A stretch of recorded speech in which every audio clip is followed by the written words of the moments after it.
Capitalism is an evil system set up to benefit the few at the expense of the many.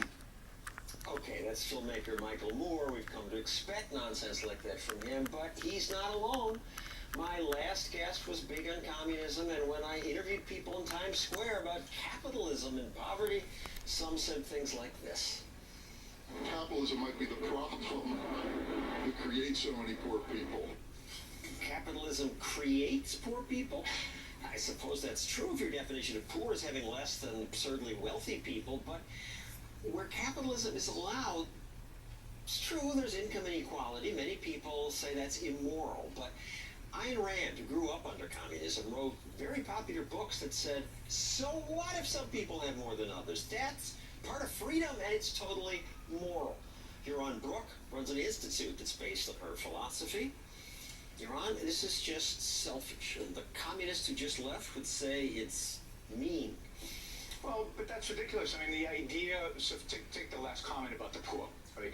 Before capitalism, 300 years ago, 99% of the population of the earth were poor. Everybody except the kings who stole, they were the real stealers, were basically poor.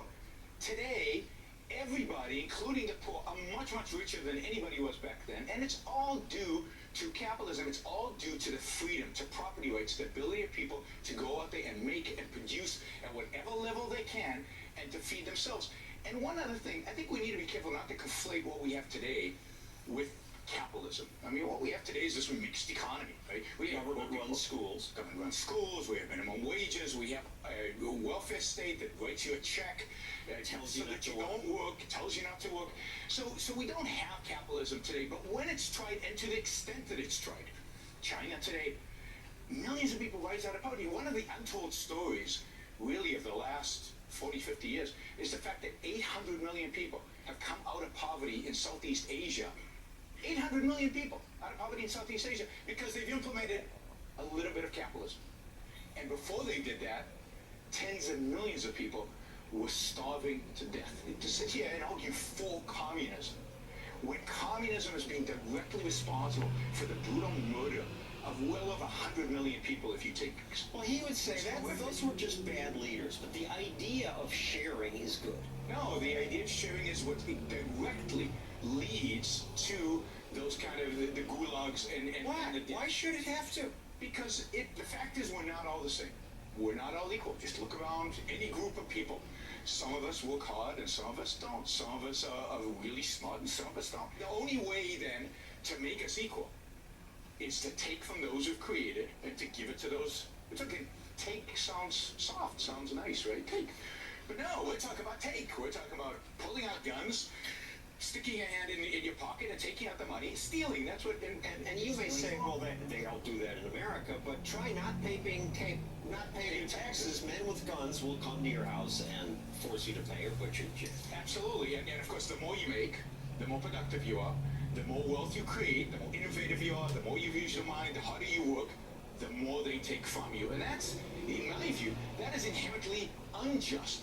Equality is massively unjust. The idea that we should all be forced to be the same when we're clearly all so different. When I was in communist Russia, people told me, some people anyway, that they liked the security that communism gave them. They knew they had a job. I can be sure of tomorrow, you see. That's the thing I like. I can be sure of my work. You see, I never had any doubts. What kind of freedom in the United States? Tough freedom. You have to worry about your life or your apartments. Americans have to worry.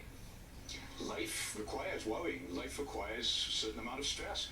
That's what it is. So they want to live off of somebody else worrying. Somebody actually has to produce the stuff that they live off of. Look, there are always going to be people who want it easy, who want to just get by. I worked for a while with somebody who had come from the Soviet Union and was complaining that he had to go into the grocery store and choose between 8 different types of toilet paper, and that really upset him. He just wanted to be told.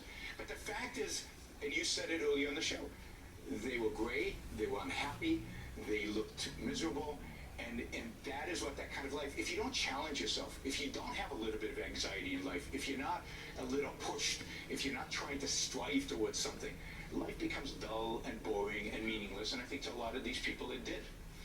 And it's still dull and bad in much of Russia, but in some countries, Estonia, Czech Republic, Poland, they have brought excitement and wealth and joy. Absolutely, and it's vibrant and exciting and dynamic. And you go, and the reason in Russia is that they took one authoritarian system, communism, and replaced it with another authoritarian system, call it fascism. But it's statism, it's state control, either way.